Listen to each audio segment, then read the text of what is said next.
I'm always looking for a great new book to read to my son, and I found a really fun one called Muriel's Red Sweater. It's written by Dara Dokas, and she is a children's author with 3 books published. She is also a bookseller and children's book buyer for Macabre's Book in St. Paul, Minnesota. She lives in St. Paul with her husband, daughter, and several pets. Her newest book, like I said, is called Muriel's Red Sweater. Thanks so much, Dara, for being on our show. Thank you. Can you tell us a little bit about your book? Yeah, like you said, it's Muriel's Red Sweater, and it's about Muriel McGee, the little duck, and it's her birthday. But she's a little bit ditzy, and she forgot to send out her invitations. So she's in a big rush to give her invitations to all her friends, and she doesn't realize that her sweater is unraveling as she goes. So it's a lot of fun to see what happens as her sweater unravels and then finally disappears. And there's a surprise at the end. Of course. Yeah.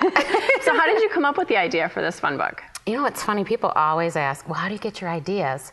And honestly, I was sleeping, and in the middle of the night, I just woke up and I thought, a duck, and she's going to deliver invitations.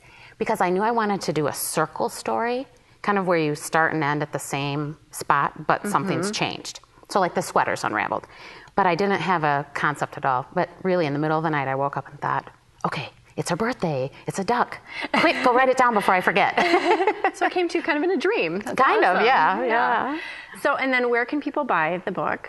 Well, it's published by Dutton, which is part of Penguin Putnam. And so any bookseller can get it from Penguin. Okay. And certainly if you live in the Twin Cities, you can get it at Macabre's Books, because I work there, so I could always sign it for somebody. That's so fun. Yeah. I should get a book signed there. I should come in sometime. It would be fun. Yeah. And what age group do you think is going to most enjoy this book? I think, well, they say 3 to 8, but I've found that preschoolers love it the most. Okay. Because they think it's really funny that her sweater's unraveling, but she doesn't know it. Everyone else knows, but she doesn't know. So the preschoolers love it. Okay. And do you have any other books planned? Well, I'm working on another one with Muriel, but it's Muriel's Easter basket. It's Easter, she has to find eggs, but it's a basket with 2 flaps. So every time she bends down to pick up an egg, one rolls out. So she thinks she has 10 eggs, but there's only 1. So once again, kind of goofy. Muriel's always getting into those crazy shenanigans. She is. Well, thanks so much for being on the show today. You're welcome. All right, and up next, we've got an amazing mom.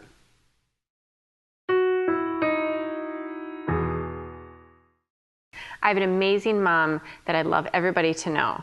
Shane Fettig is a Minneapolis leadership development consultant and parents of 2 kids, ages 9 and 11. She has recently expanded her leadership development and coaching work to working with families affected by food allergies. She believes there is a vital conversation for women between their roles as mothers and as leaders. Thank you so much for being on the show, Shane. What's been the most challenging aspect in raising 2 kids with severe allergies? I can say it's really changed over time. When they were first diagnosed, we were told they had multiple food allergies. First it was my daughter, and then my son after he was born. He was diagnosed when he was about 6 months old. Their allergies then were milk, eggs, peanuts, tree nuts, and wheat. Wow, a lot. Yes, yes. And since then, we've been able to introduce wheat against, which that makes things a lot easier, actually.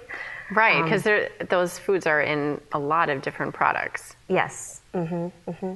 So, and I'm sure that you've had to try a lot of different food substitutions when trying to prepare meals for your foods. Have you tried any that are really good or really disgusting that you tell people to stay away from? Yeah, well, yes, there's a lot of trial and error.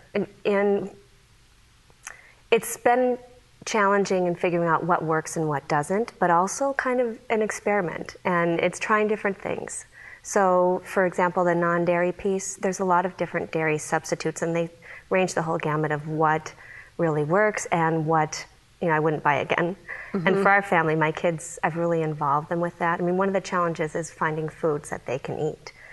And making foods that they like, that they will eat, right. Because kids tend to be picky. fairly, picky anyway, yes. And so I really worked to adapt the foods that they already were having to, and that their friends have, and adapt those so that they were safe for them. You've got these kids with the food allergies, and is that why you started this business then?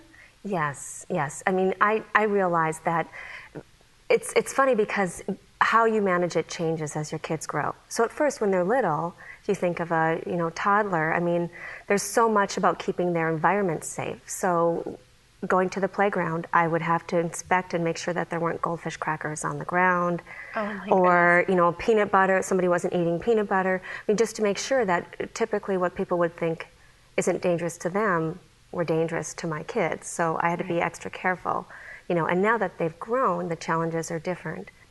Going over to friends' houses, would that be a challenge for them? Yes, exactly. Okay. So it's changed. So the reason I started my business is I realized that even though you think you have it at a certain time, the game changes because they change. So they grow and they develop, and then it's like, whoa, okay, Right. How do I handle this? They're not wanting to talk about their allergies anymore, and they're willing to pretend that they don't have it, let's say, or they're willing to just kind of minimize it and maybe try a piece of the birthday cake. And see what happens, but Yes. that could be deadly. Yes, exactly.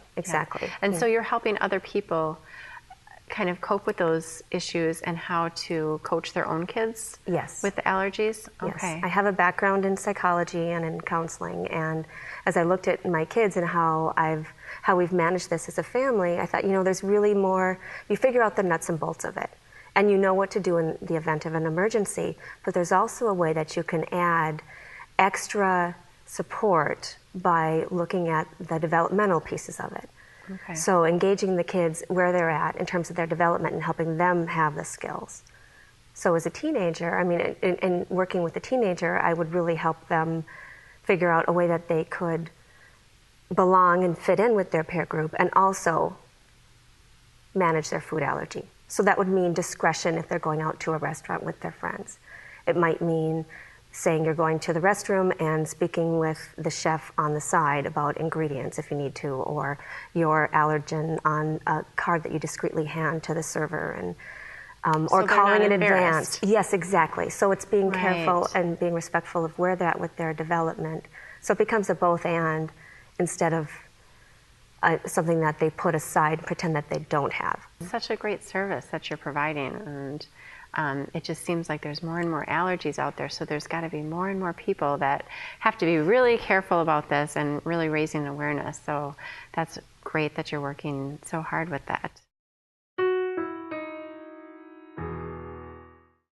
Hi, I've got 4 children and 4 grandchildren, and so I've had a bit of experience, but we love travelling. But I can tell you it's a lot different bringing up children in England. For one thing, they used to go to bed a lot earlier than the children over here. The children over here I thought went to bed so late. And of course mine did that eventually, and so do my grandchildren. And mentioning that, my daughter has 2 boys, and never give advice on how to bring up their children because they really don't like it. You have to just sit back and keep quiet. Thanks so much for joining us. I'm so glad you could get to know moms like us.